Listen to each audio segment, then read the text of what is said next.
नमस्कार साथियों, स्वागत है आप सभी का सत्य एक्सेलेंट यूट्यूब चैनल पे। कल की डेट में मैंने आपको 1 से लेकर 60 तक क्वेश्चन बताया था, जिसमें आपको बिल्कुल बेसिक क्वेश्चन बताए गए थे जो आईटीआई फर्स्ट ईयर की परीक्षा में बार बार पूछे जाते हैं। और आज हम स्टार्ट करने वाले हैं क्वेश्चन नंबर 61 से।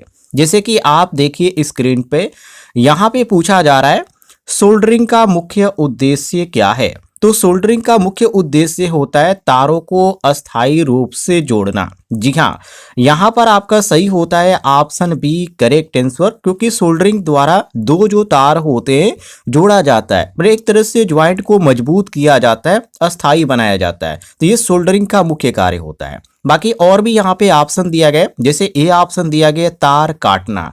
हालांकि तार काटने का काम जो होता है कटर का होता है, सोल्डरिंग का नहीं होता है। तो ये हमारा पहला ऑप्शन गलत होगा।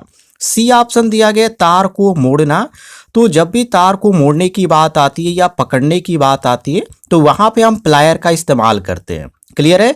और यहाँ पे डी ऑप्शन दिया गया तार की मोटाई बढ़ाना। तो सोल्डरिंग करने से या कोई ऐसा यंत्र नहीं है जिससे हम यहाँ पे तार की मोटाई बढ़ा सकें, ये ध्यान रखिएगा। तो हमारा जो सही होता है क्वेश्चन के अनुसार वो होता है ऑप्शन यहाँ पे बी करेक्ट आंसर।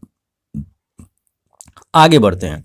अगले प्रश्न में यहाँ पे पूछा जा रहा है कि सोल्डरिंग में सामान्यतः कौन सा मिश्र धातु उपयोग किया जाता है। तो सोल्डरिंग में दो चीज होता है, सीसा होता है और टीन होता है। और यहाँ पे दिया गया ऑप्शन बी, ये हमारा करेक्ट आंसर। अब एक चीज ध्यान रखिएगा, सोल्डरिंग जो वायर होता है ये इसी मिश्र धातु से बनती है, सीसा और टीन से। बाकी यहाँ पर ए ऑप्शन दिया गया तांबा प्लस जस्ता, तो ये तो पीतल हो जाता है। और यहाँ पे दिया गया लोहा प्लस कार्बन, तो ये स्टील हो जाता है। और यहाँ पे डी ऑप्शन दिया गया एल्युमिनियम प्लस तांबा, तो सोल्डर के लिए बिल्कुल भी उपयोग नहीं किया जाता है, क्योंकि एल्युमिनियम का गलनांक जो होता है काफी हाई होता है। और यहाँ पे आपका सही हो जाता है केवल क्वेश्चन के अनुसार ऑप्शन बी करेक्ट आंसर। आगे बढ़ते हैं। अगले प्रश्न में पूछा जा रहा है सोल्डरिंग के दौरान फ्लक्स का कार्य क्या है। ये वेरी वेरी इंपॉर्टेंट क्वेश्चन है। फ्लक्स का नाम आपने सुना होगा। फ्लक्स का काम क्या होता है, ऑक्साइड हटाना। जी हाँ, ऑक्साइड हटाता है। और उसके बाद जो जब आप सोल्डरिंग करते हैं तो वो ज्वाइंट जो होता है काफी मजबूत होता है। तो उसमें फ्लक्स का एक ही काम होता है, ऑक्साइड हटाना, ऑक्साइड हटाकर अच्छा ज्वाइंट बनाना। ये आपका सही होता है ऑप्शन सी करेक्ट आंसर। और यहाँ पर ए ऑप्शन दिया गया तार काटना, तो ये काटने का काम इसका नहीं होता है। और इस बी ऑप्शन दिया गया जोड़ को ठंडा करना, तो ठंडा करने का भी काम नहीं होता है। और डी ऑप्शन दिया गया तार को इंसुलेटेड करना, तो इंसुलेटेड का करने का जो काम होता है वो टेप का होता है। कहीं भी ज्वाइंट हो जाता है वायर, तो उसके ऊपर आप क्या करते हैं, टेप लगाते हैं। तो वो जो होता है इंसुलेट करने के लिए होता है। क्लियर हो गया। आगे बढ़ते हैं। अगले प्रश्न में पूछा जा रहा है सोल्डरिंग आयरन का सामान्य तापमान कितना होता है। सामान्य तापमान की बात करें तो 250 से 400 अंश सेल्सियस होता है। और यहाँ पर आपको जो देखने को मिलता है ऑप्शन सी, ये आपका करेक्ट आंसर हो जाता है। ये सही जो है एक तापमान माना जाता है सोल्डरिंग के लिए। बाकी 100 सेल्सियस पे तो ये पिघलेगा ही नहीं, क्योंकि ये इससे बहुत ही कम हो जाएगा। 50 तो और भी कम हो जाएगा। और यहाँ पे दिया गया 1000, तो ये काफ़ी हाई हो जाएगा। एक तरह से ये और भी यहाँ पे खतरनाक साबित हो जाएगा। तो जो सही जो यहाँ पे मानक है वो है 250 से 400, ध्यान रखिएगा। आगे बढ़ते हैं। अगले प्रश्न में पूछा जा रहा है डीसी परिपथ में धारा की दिशा क्या होती है। तो डीसी परिपथ में धारा की जो दिशा होती है वो प्लस से माइनस की तरह होती है। ध्यान रखिएगा, प्लस से माइनस, मतलब कि जो यहाँ पे इलेक्ट्रिशियन रूल है उसके अनुसार यदि देखा जाए तो जो धारा की दिशा होती है वो धन से ऋण की ओर मानी जाती है। तो ये हमारा सही हो जाता है धन से ऋण, ऑप्शन बी करेक्ट आंसर। बाकी ए ऑप्शन दिया गया एसी की तरह बदलती रहती है, तो ये बिल्कुल गलत है। ये ध्यान रखिएगा, एसी की तरह बदलती है मतलब ये एसी की ही विशेषता है और ये डीसी की विशेषता नहीं है। और सी ऑप्शन दिया गया ऋण से धन की ओर, तो ये तो इलेक्ट्रॉन प्रवाह जो होता है वो ऋण से धन की ओर होता है। ये आपको इस डीसी परिपथ में नहीं देखने को मिलता है, तो ये भी आपका गलत है। और डी ऑप्शन दिया गया शून्य होती है, तो धारा शून्य नहीं होती है, ये ध्यान रखिएगा। चलिए आगे बढ़ते हैं। अगले प्रश्न में पूछा जा रहा है कि डीसी परिपथ में बैटरी का कार्य क्या है? बैटरी का जो कार्य होता है ऊर्जा प्रदान करना होता है। जी हाँ, यहाँ पर बी ऑप्शन आपका सही हो जाता है, बिल्कुल करेक्ट आंसर, क्योंकि बैटरी डीसी परिपथ को क्या करती है? विद्युत ऊर्जा देती है। तो यही हमारा सही होता है ऑप्शन बी। ए ऑप्शन दिया गया धारा को रोकना, हालांकि ये कहना गलत होगा क्योंकि धारा रोकना ये बैटरी का काम नहीं होता है। और सी ऑप्शन दिया गया प्रतिरोध बढ़ाना, तो प्रतिरोध का जो काम होता है वो रजिस्टर करना होता है, ध्यान रखिएगा। और डी ऑप्शन दिया गया वोल्टेज मापना, तो वोल्टेज मापने के लिए तो वोल्ट मीटर होता है। डीसी परिपथ में बैटरी का उपयोग वोल्ट मीटर के लिए बिल्कुल भी नहीं किया जाता है, गलत है ये भी। हमारा सही होगा केवल क्वेश्चन के अनुसार ऑप्शन बी करेक्ट आंसर। आगे बढ़ते हैं। अगले प्रश्न में पूछा जा रहा है कि डीसी परिपथ में प्रतिरोध का मात्रक क्या है? ये तो काफी इजी हो गया। प्रतिरोध का मात्रक क्या होता है? ओम होता है। बाकी वोल्ट यहाँ पे दिया गया है, तो वोल्ट जो होता है ये वोल्टेज की इकाई है, और एम्पियर दिया गया तो ये धारा की इकाई है, और ओम यहाँ पे दिया गया तो ये प्रतिरोध की इकाई है, और वही यहाँ पे क्वेश्चन में पूछा जा रहा है। और डी ऑप्शन यहाँ पे दिया गया वाट, तो ये शक्ति की इकाई है। क्लियर है? सभी को आप याद कर लीजिएगा। आगे बढ़ते हैं। अगले प्रश्न में पूछा जा रहा है कि श्रृंखला परिपथ में धारा कैसी होती है? वेरी वेरी इंपॉर्टेंट क्वेश्चन है। तो सीरीज में जो आपको देखने को मिलता है हर जगह क्या समान देखने को मिलता है। जी हाँ, यहाँ पर आपका सही होता है ऑप्शन सी करेक्ट आंसर, क्योंकि श्रृंखला परिपथ में धारा सभी जो अवयव होते हैं उसमें समान होती है, इसी कारण जो हमारा सही होता है ऑप्शन सी करेक्ट आंसर। बाकी ए ऑप्शन दिया गया हर जगह अलग अलग, तो ये समानांतर परिपथ में आपको देखने को मिलता है। और शून्य की बात करें तो धारा शून्य नहीं होती है, ये तो आपका सरासर गलत है। और डी ऑप्शन दिया गया बहुत ही अधिक, तो बहुत अधिक होना ये जरूरी नहीं है, ये ध्यान रखिएगा। हो सकता है लेकिन ये जरूरी नहीं कि हमेशा ऐसा ही रहे। ये हमारा जो सही होगा क्वेश्चन के अनुसार ऑप्शन सी करेक्ट आंसर हो जाता है। आगे बढ़ते हैं।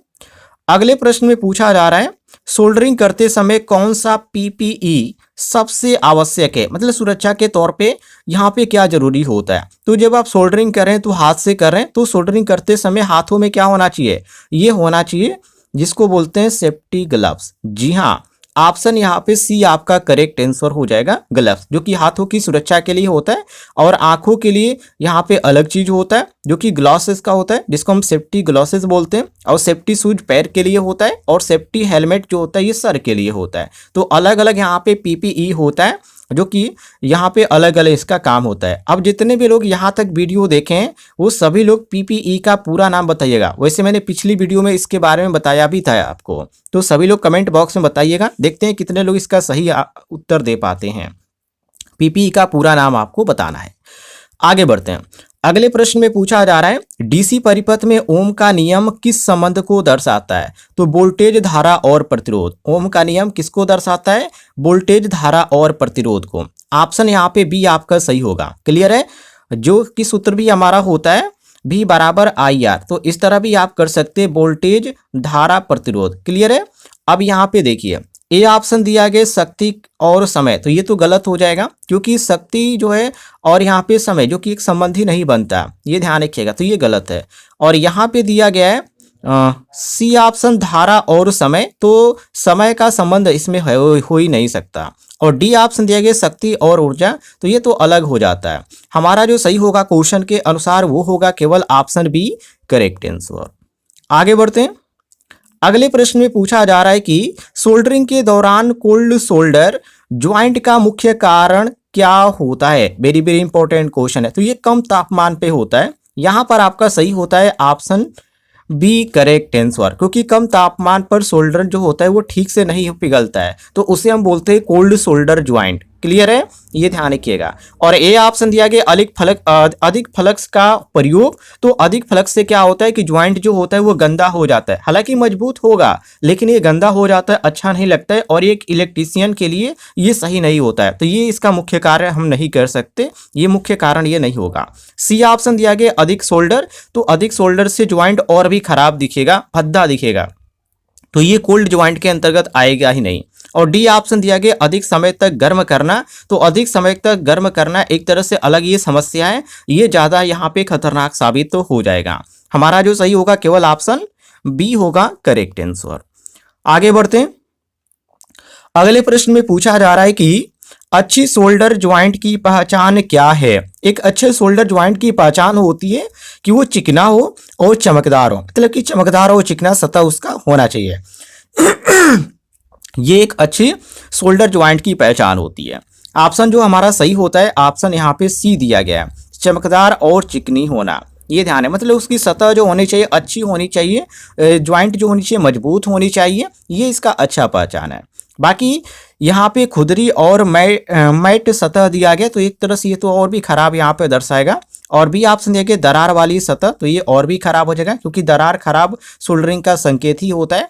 और डी ऑप्शन दिया गया मोटी और उभरी हुई सतह, तो मोटी उभरी जो ज्वाइंट होती है वो सही नहीं मानी जाती है। क्लियर है? हमारा जो सही होगा केवल ऑप्शन सी होगा करेक्ट आंसर। आगे बढ़ते हैं। अगले प्रश्न में साथियों पूछा जा रहा है कि सोल्डरिंग से पहले तार को साफ क्यों किया जाता है? वेरी वेरी इंपॉर्टेंट क्वेश्चन है। तो जो ऑक्साइड होता है उस ऑक्साइड को हटाने के लिए या अच्छा संपर्क बनाने के लिए ज्वाइंट का हम क्या करते हैं, इसको हम हटाते हैं, जिसको हम ऑक्साइड बोलते हैं। यहाँ पे दिया गया ऑक्साइड हटाना और अच्छा संपर्क बनाने के लिए। ऑप्शन यहाँ पे सी हमारा सही हो जाएगा। अब इससे फायदा क्या होगा, देखिए साफ तार पे क्या होता है कि सोल्डर जो होता है अच्छी तरह चिपकता है, तो साफ करने का मतलब क्या है, उसके ऊपर कवक जो होता है ऑक्साइड जो होता है वो जमा होता है, तो उसी को हटाया जाता है, उसके बाद अच्छे से सोल्डरिंग हो पाता है। क्लियर है? ऑप्शन सी हमारा सही होगा।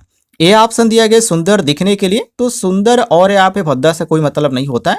और बी ऑप्शन दिया गया सोल्डर की खपत बढ़ाने के लिए, तो ये तो और भी गलत है, इससे खपत नहीं होती है। और डी ऑप्शन दिया गया तार को ठंडा करने के लिए, तो ठंडा करने से इसका कोई संबंध ही नहीं होता है, वैसे भी सोल्डर काफी हीट होता है। क्लियर है? आगे देखते हैं। अगले प्रश्न में पूछा जा रहा है कि डीसी परिपथ में वोल्ट मीटर कैसे जोड़ा जाता है? तो वोल्ट मीटर जो होता है ये समानांतर में होता है, ये ध्यान रखिएगा, ये समानांतर में होता है। ऑप्शन बी आपका सही होगा, क्योंकि वोल्ट मीटर को मापने का काम होता है, तो मापने वाले जो भी अवयव होते हैं वो समानांतर में ही जोड़ा जाता है। बाकी ए ऑप्शन दिया गया श्रृंखला में, तो श्रृंखला में जोड़ने से क्या होगा, गलत रीडिंग आएगी, ये ध्यान रखिएगा। और सी ऑप्शन दिया गया सीधे बैटरी से नहीं, तो ये तो कोई यहाँ पे अच्छी बात नहीं है कि बैटरी से आप जोड़ रहे हैं या नहीं जोड़ रहे हैं, ये अलग यहाँ पे विषय है। और डी ऑप्शन दिया गया ग्राउंड से, तो ग्राउंड से जोड़ना यहाँ पे आवश्यक नहीं माना जाता है। हमारा जो सही होगा वो केवल ऑप्शन बी होगा करेक्ट आंसर। आगे बढ़ते हैं। अगले प्रश्न में पूछा जा रहा है कि डीसी परिपथ में ए मीटर कैसे जोड़ा जाता है? तो ए मीटर जो होता है ये श्रृंखला में जोड़ा जाता है। अब ये श्रृंखला में क्यों जोड़ा जाता है? देखिए ए मीटर क्या होता है, ये धारा मापता है, तो इसीलिए इसको हम क्या करते हैं, श्रृंखला में जोड़ते हैं। बाकी वोल्ट मीटर को हम क्या करते हैं, समानांतर में जोड़ते हैं। तो जब समानांतर की बात आती है तो हम यहाँ पे वोल्ट मीटर को जोड़ते हैं, ए मीटर को नहीं जोड़ते हैं। यदि समानांतर में यदि आप ए मीटर को जोड़ते हैं तो ये खराब हो जाएगा, गलत रीडिंग भी देगा। और सी ऑप्शन दिया गया ग्राउंड से, तो ग्राउंड से इसका कोई संबंध नहीं होता है। और वोल्टेज स्रोत से बाहर, तो ये तो और भी गलत होगा, क्योंकि बाहर जोड़ने का कोई मतलब ही नहीं होगा। हमारा जो सही होगा केवल ऑप्शन बी होगा करेक्ट आंसर। आगे बढ़ते हैं। अगले प्रश्न में साथियों पूछा जा रहा है कि डीसी परिपथ में शॉर्ट सर्किट होने का मुख्य कारण क्या है?